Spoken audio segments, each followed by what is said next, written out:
I was the port director of Customs and Border Protection at Miami International Airport. I have since retired, but I received this invite before my retirement date. 35 years. I started out back in the mid 80s as a Border Patrol agent, and over the course of 35 years, moved 9 times. I held the position of port director at our largest international air freight operation in the U.S. there at MIA, our second largest international air passenger operation.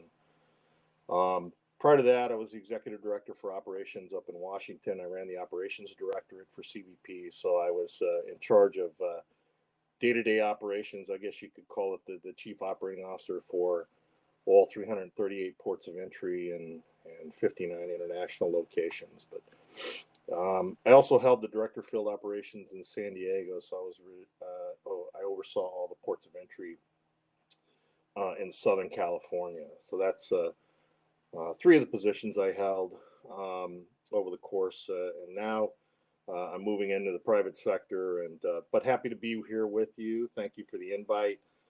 I was invited to talk about how CBP is leveraging the facial biometrics matching system that we're implementing in our airports and land and seaports as well, nationwide.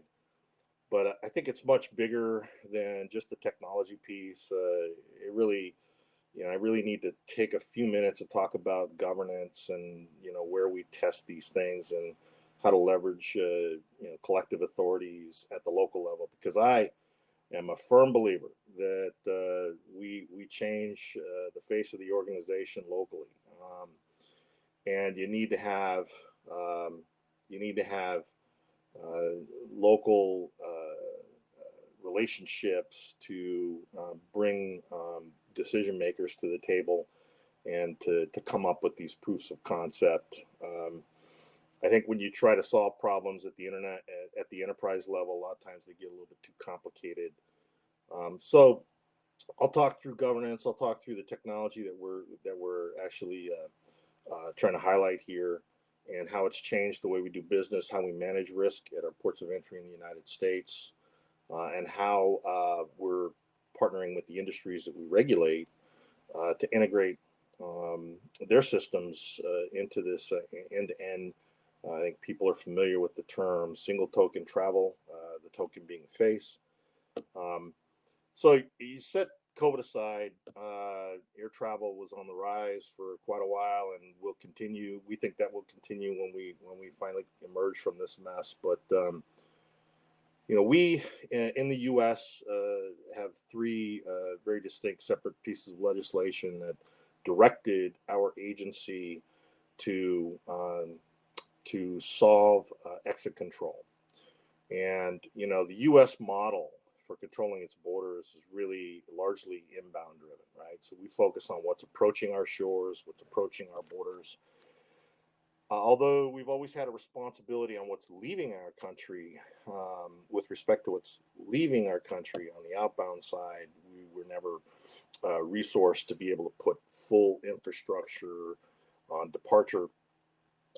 And it's relevant because the 9/11 Commission report really highlighted this, that we had so many people in our country that had arrived lawfully, but non-U.S. persons arrived lawfully but never left, or somehow otherwise violated the terms of their mission or the conditions of their mission to the U.S. So we've been directed, right, very clearly to solve this outbound problem. So we recognized that we needed to find a way to identify people accurately on departure so that we could close these sort of immigration transactions out.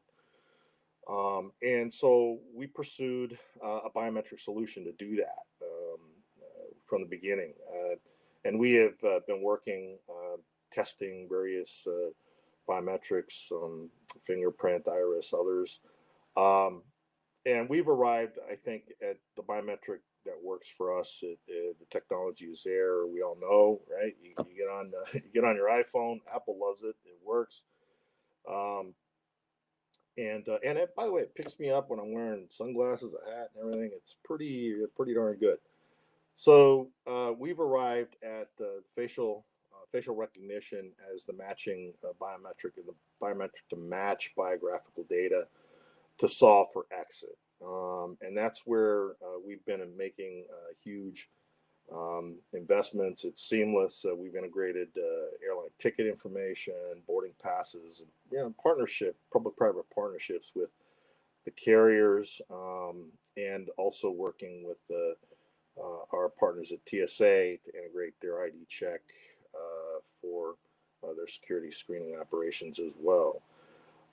And so you see these cropping up here, certainly across the country in our airports at the boarding stage, outbound international flights being boarded through e-gate scenarios where the boarding pass, passport, visa information, all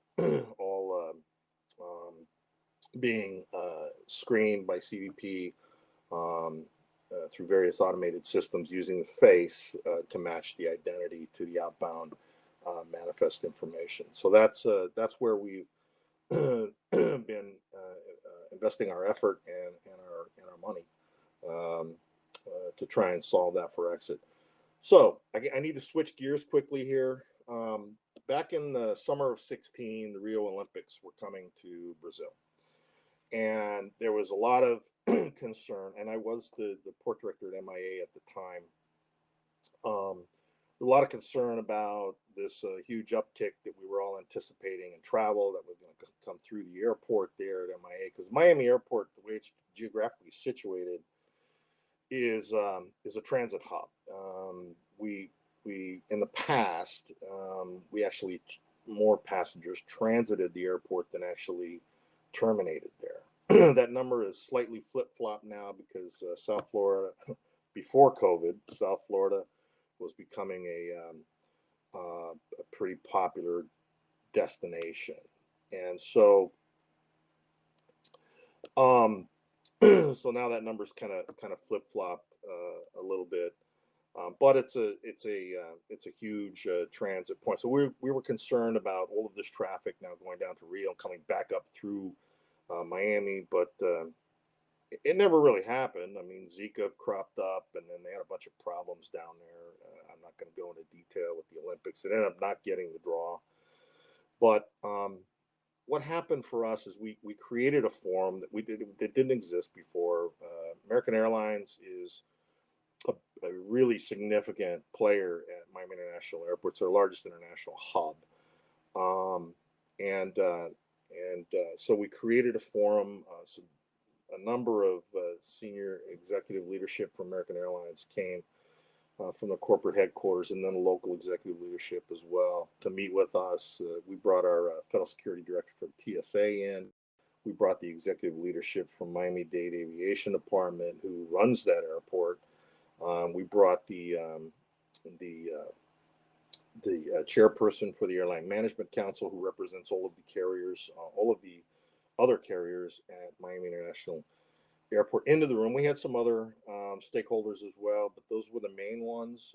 And we emphasized the need to have the executive leadership in the room. And because we had to be able to make command decisions where that would affect the way we were going to deal with, directly impact how we were going to manage this expected volume.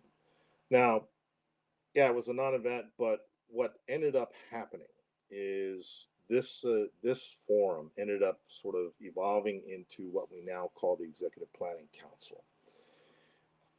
It's a monthly get-together. All the players, as I mentioned, at the executive level are there. And I want to just give you an example of some of the stuff that we've done. It's become the enabler. To my point earlier, I think big problems are solved at the local level. When you start getting into the enterprise level, solving some of these issues, you get into just too many nuances. We used to have a saying, well, I'm sure they still have it, but I've been guilty of saying it. You've seen one. We got 338 ports of entry in the U.S. And when I was XD Ops, I said, well, you've seen one port. You've seen one port. And there's just a lot of variations, right? And some of it certainly is regional in nature, the impacts, and tied to routes, tied to destination, tied to departure cities, things of that nature. But what this forum came was our true enabler, and we were able to get in the room. And what happened is relationships started to develop, trust started to be established, and we created unprecedented level of transparency. I sat down and talked with the industry that we regulate, right? I talked to them about our targeting efficiency. I talked to them about how successful we were at CBP at interdicting threats at the border. I would have never shared that. I would have never talked about those types of that type of data with the private sector before, because we had these beliefs that these were trade secrets, and we would somehow become vulnerable if people knew how well we were doing, or how we assessed ourselves at interdicting threats at the border. But what this created was an opportunity for me and my senior staff to understand better what the industry was dealing with, right? The impacts of misconnects, the impacts of a growing ground time interval. Those are bottom line impacts, right, for the industry. And, we had to adopt this mindset that if the airport was growing and the industry was healthy and growing and thriving, that was a victory also for CBP. And conversely, the industry was able to much better understand what our responsibilities at CBP were in terms of national security, border security, and aviation transportation security itself. So we embarked on a number of initiatives. I'm just going to highlight one real quick. For the longest time, just in the interest of time, for the longest time, we've had two-stop process at the border, and most border security agencies deal with this issue. You've got an immigration check and you've got a customs check, and the customs check typically incorporates our interest in what you're carrying. We have an agriculture component to that process as well, and the immigration check is all about who you are, what you represent, what's your intent, are you lawfully here, do you have a legitimate purpose, those kinds of things, health issues, right? With respect to pandemic, we were doing a lot of that, going back to many others that we've had in the past. I remember, targeting up at passport control when Ebola came on the scene. So immigration check who you are, customs check what you're bringing. And we had two pretty significant bottlenecks at that airport, both locations. And so we started to examine the possibility of creating a more seamless process of integrating those elements into a single stop model. And that sounds initially it sounds pretty simple. Just get rid of the customs checkpoints, and there you go. Everybody's moving through the airport pretty quick, and everybody's happy. Now, we had to, at CBP, get way more sophisticated in terms of our threat assessment. We looked at every city that was being serviced, international city was being serviced by MIA, and we did deep dive threat assessment. We set up a threat matrix. We scored these flights, flight by flight, carrier by carrier, city by city, and then we came up with this idea that we would segment that risk based on our assessments. And the assessment was pretty sophisticated. We pulled in a lot of other government agency information and our own historical data, et cetera. But then segmenting the risk, how do we segment the risk on the passport control location? And then we had to take control, CBP had to take control of the actual baggage carousel assignments. And you think that sounds simple. It's not, especially when you're talking about the North Terminal at Miami International Airport is the largest international air passenger terminal in the United States. But the county, my MDAD, Miami-Dade Aviation Department, American Airlines, the Airline Management Council saw a real opportunity here. And they would have never, the county would have never, sort of ceded that control to CBP in the past. It never would have happened. But a new relationship was emerging here. And they did it. They did it very quickly. And we were able to then segment risk in post passport control in our baggage control area, and then put specialized assets on that segment of risk to identify threats that we had not already targeted through our automated risk management systems. So we started evaluating data very quickly. Our target interdictions went up pretty significantly. We invested on the CBP side quite a bit into our training with our officers on threat detection, interviewing skills, recognizing high-risk indicators, behavioral indicators, things of that nature. We also spent a lot of time training them on the threat picture itself and what we knew about where these people were coming from. But we made very significant investments in our targeting, our advanced automated targeting while these flights are airborne. What can we learn about the threat on the aircraft itself so that we can focus our energy on that? But our misconnect rate before we established this Executive Planning Council was at about 6%. A lot of that was contributed to CBP congestion. We had peak periods, 5,000 passengers come in. You can't get 5,000 people through that facility in any reasonable amount of time to make a connection. Forget about it. So you basically send the white flag up. You could throw another 100 officers in; it wouldn't make a difference. The facility was saturated.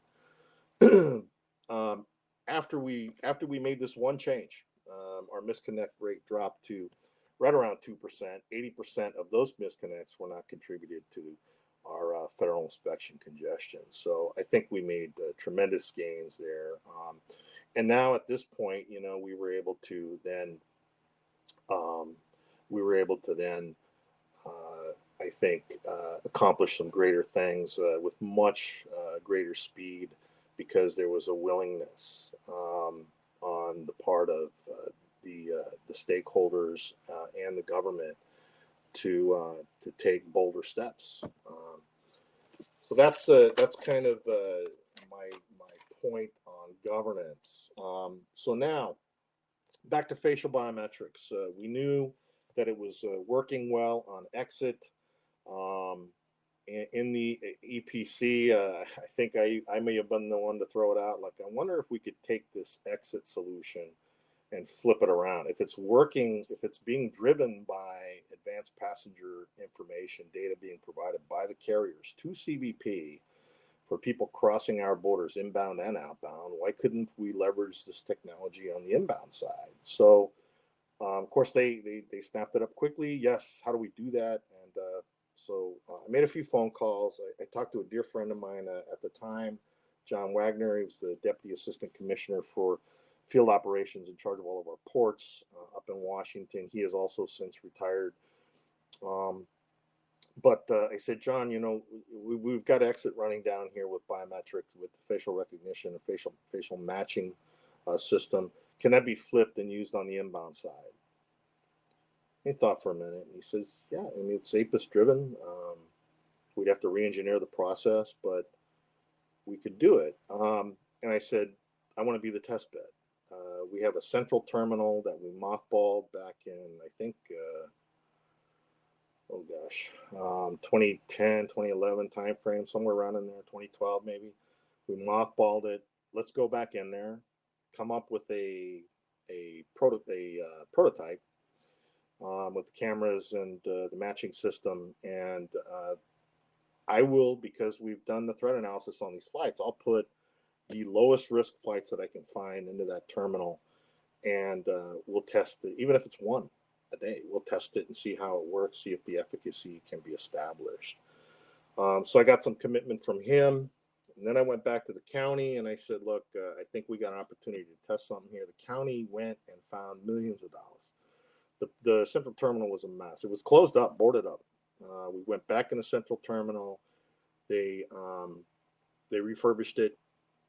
We had some new specs now because we needed to find a way to get the facial recognition technology and also backup systems with our automated kiosks and so forth. We were able to get Central Terminal open inside a year. Inside a year, to find appropriations, to get a test system worked up, to get it installed, and to get the carriers to then reposition their operation to manage this. It's unbelievable what we were able to do because there was trust. There was a true. I've never experienced that kind of industry relationship where there was a genuine mutual respect for what we were each trying to accomplish, and an acknowledgement on the part of the industry that our security responsibilities at the border were paramount.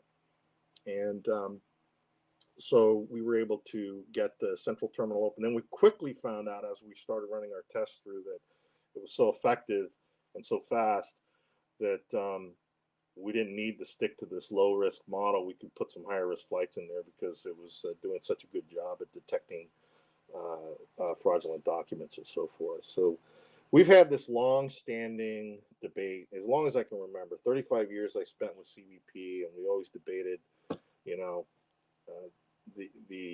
what's more important, facilitation or enforcement. And I will tell you, in the heart and soul of every officer is this desire. Every frontline CBP officer is this desire to enforce the law, right? To detect, to detect malintent, to detect high risk, to detect threats to our country, our national security, narcotics smugglers, immigration fraud, whatever it may be, money laundering, weapons trafficking. That's what is, in my opinion, exciting about the job. And it's just, it's in our oath that we take. We will well and faithfully defend. And so this is what it's all about. So there was always this battle, right, between, okay, well, what's more important, facilitation or enforcement? And then we finally got to a point where we started in the organization calling it a balance, right? A balance between enforcement and facilitation. You've got to keep people moving, cargo moving. If you over enforce, you can you can encumber economic prosperity, right? You can be a problem at the border versus a solution. I think we in CBP have finally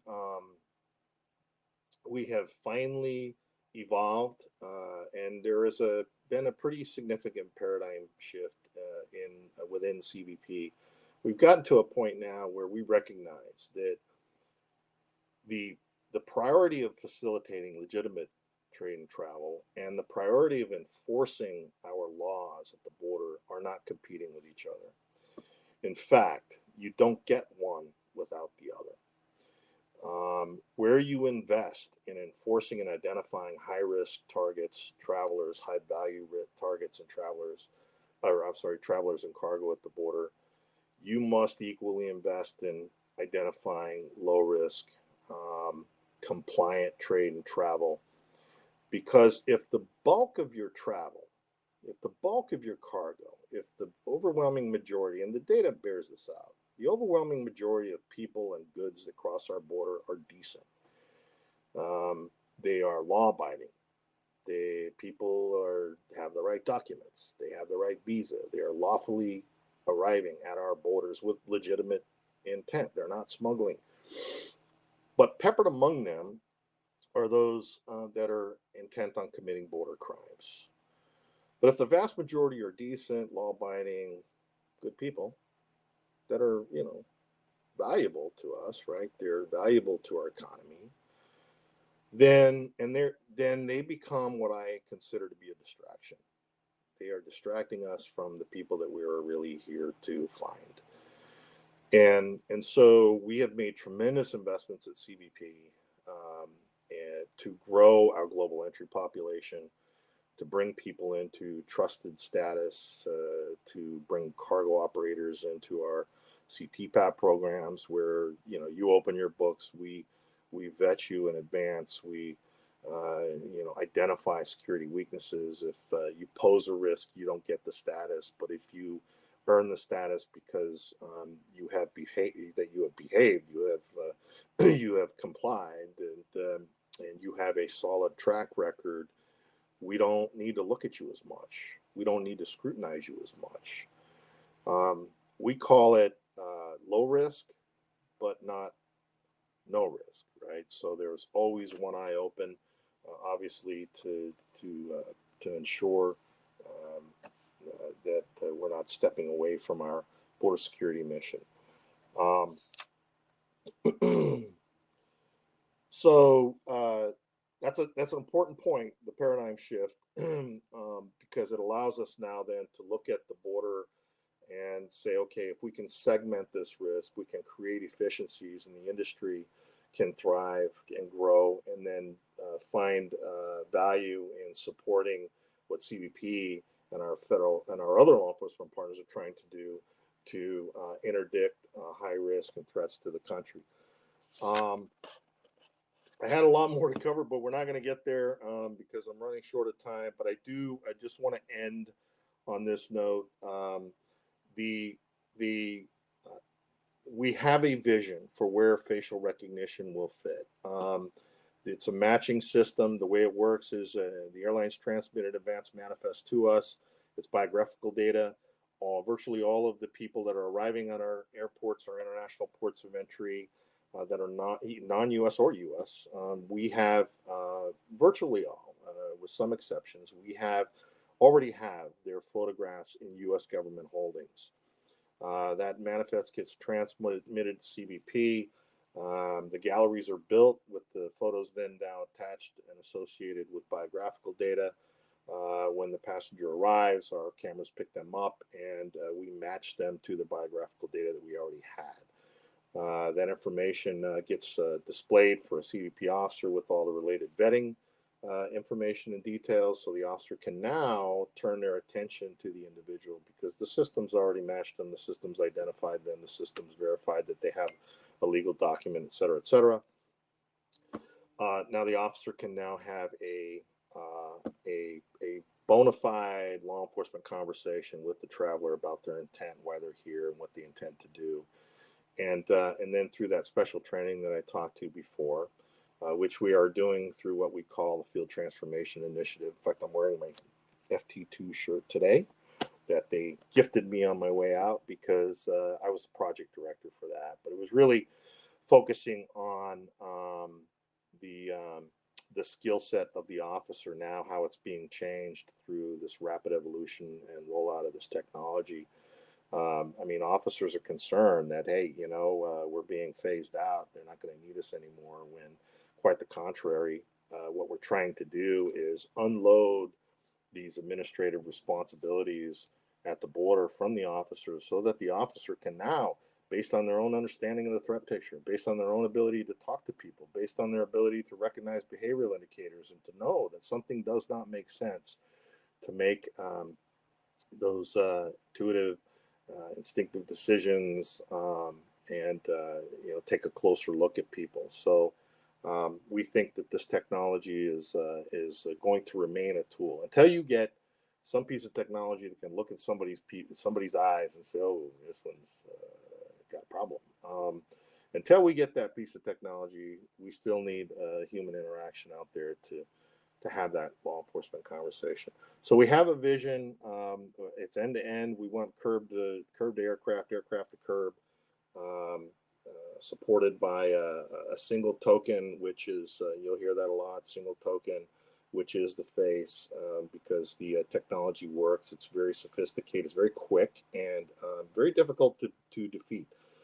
It's a matching system for us. We already know who we're looking for, and this is just matching the individual standing in front of us to what we know about them and what our scoring systems tell us about this person and the validity, the legitimacy of their travel. Now we can then have a conversation. Now, where the airlines fit in, like I said, boarding passes, ticket information, it's all being integrated. We're working with our partners at the TSA to integrate their ID check at security checkpoints, but we see potentially in the future and a sort of end-to-end travel experience without fumbling around for paper. Facial recognition, I don't even need to see the passport. I got everything I need right in front of me. It's tied to the biometric. So it's revolutionizing, I think, right now before our eyes, how we manage risk at our borders.